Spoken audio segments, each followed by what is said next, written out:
السلام علیکم ناظرین، شہباز شریف کے کیس میں اہم ڈیولپمنٹس ہوئی ہیں۔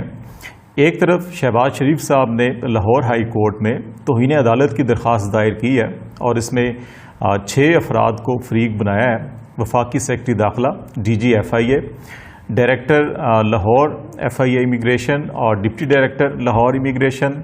انسپیکٹر امیگریشن ایئرپورٹ جو اس وقت ڈیوٹی پر تھے، اور اسی طرح سب انسپیکٹر امیگریشن لاہور کو فریق بنایا گیا ہے اور کہا گیا ہے کہ یہ سیاسی مخالفت یا بدنیتی پر مبنی حکومت کا فیصلہ تھا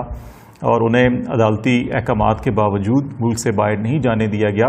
اور توہین عدالت کی گئی ہے، تو اس لیے ان 6 افراد کے خلاف کارروائی کی جائے۔ دوسری طرف وفاقی حکومت نے وزارت داخلہ کے ذریعے سپریم کورٹ آف پاکستان میں ریٹ پٹیشن فائل کر دیا ہے اور لاہور ہائی کورٹ کے اس فیصلے کو چیلنج کیا گیا ہے جس کے ذریعے سے شہباز شریف صاحب کو بیرون ملک جانے کی اجازت دی گئی تھی، اور اس میں موقف اختیار کیا گیا کہ کیونکہ لاہور ہائی کورٹ نے متعلقہ اداروں کا موقف سنے بغیر اجرت میں یہ فیصلہ دیا ہے اور قانون کے تقاضے پورے نہیں ہوئے، اس لیے اس فیصلے کو کالعدم قرار دیا جائے۔ اور دوسری طرف وفاقی کابینہ نے ای سی ایل میں شہباز شریف صاحب کا نام ڈالنے کی منظوری دی اور اس کے بعد وزارت داخلہ نے شہباز شریف صاحب کا نام ای سی ایل میں ڈال دیا، تو اب ان کو ملک سے باہر جانے کی اجازت نہیں ہے۔ اس کے علاوہ وفاقی حکومت کی جانب سے یہ بھی کہا جا رہا ہے کہ کیونکہ شہباز شریف صاحب ایک مقدمے میں مطلوب ہیں اور وہ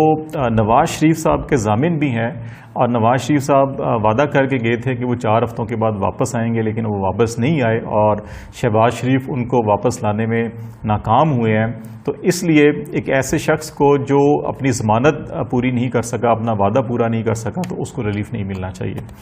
دوسری بات یہ کہی جا رہی ہے کہ جس مقدمے میں شہباز شریف صاحب مطلوب ہیں نیب کو، تو اس کے ساتھ ساتھ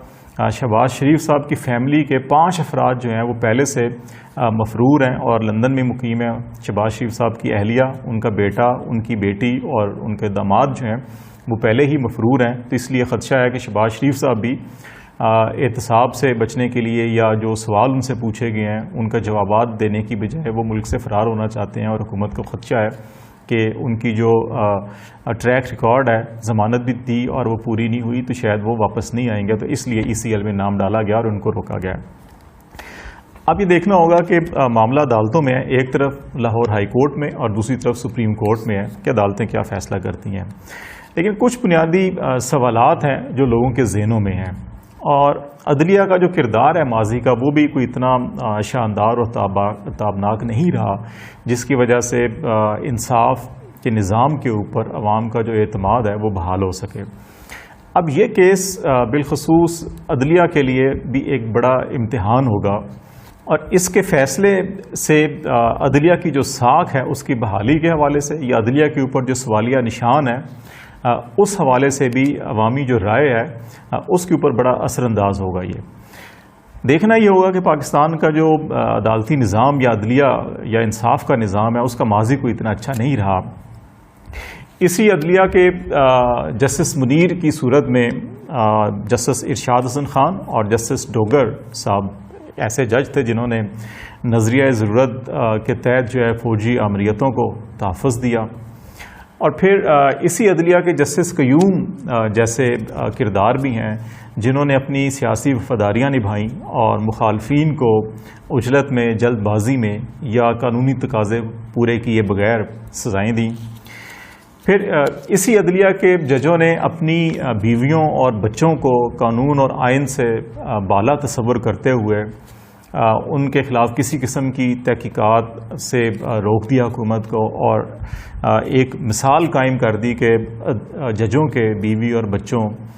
کو قانون یا آئین کے تحت نہیں پوچھا جا سکتا، اور اس طرح سے ججوں کی بیوی اور بچوں کو قانون اور آئین سے بالا اور مبرہ اور احتساب سے بھی مبرہ کر دیا گیا۔ اسی عدلیہ نے اپنے اندر کالی بھیڑوں کو تحفظ دینے کے لیے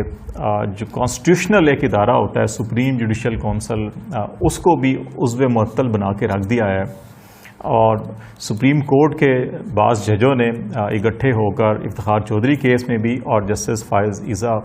کیس میں بھی سپریم جوڈیشل کونسل کو کام کرنے سے روکا، اور کانسٹیٹیوشنل پروویژن موجود ہیں کہ سپریم جوڈیشل کونسل کی کارروائی کو، اس کے فیصلوں کو، اس کی رپورٹ کو کہیں چیلنج نہیں کیا جا سکتا، نہ ہی اس میں رکاوٹ پیدا کی جا سکتی ہے، لیکن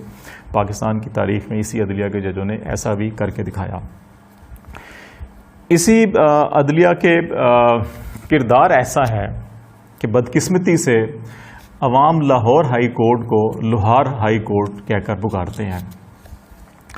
اب اسی عدلیہ کے ججوں کے اوپر اور اسی عدلیہ کے نظام کو چلانے والوں پر یہ انحصار کرتا ہے کہ وہ نظریہ ضرورت یا نظریہ مفادات کو تقویت دیتے ہیں یا اس کی بجائے قانون اور آئین کی بالادستی کو اپناتے ہیں، اور پھر وہ قانون اور آئین کی بالادستی کو اپنا کر اپنا نام جسٹس کارنیلیس، جسٹس رانا بھگوان داس یا جسٹس دراب پٹیل کی صفوں میں لکھوانا چاہتے ہیں، یا پھر وہ اپنے ماضی کی طرح کسی نظریہ ضرورت یا کسی نظریہ مفادات کی خاطر من چاہے فیصلے کر کے اپنے آپ کو justice Munir, justice Dogar, justice Irshad, justice Qayyum یا ان جیسے کردار رکھنے والے افراد کی صفوں میں رکھنا چاہتے ہیں، اور جو عدلیہ کے چہرے پر نظریہ ضرورت یا نظریہ مفادات کی سیاہی ملی گئی تھی، کیا اس سیاہی میں یہ اضافہ کریں گے یا اس سیاہی کے خاتمے میں یہ اپنا اہم کردار ادا کریں گے۔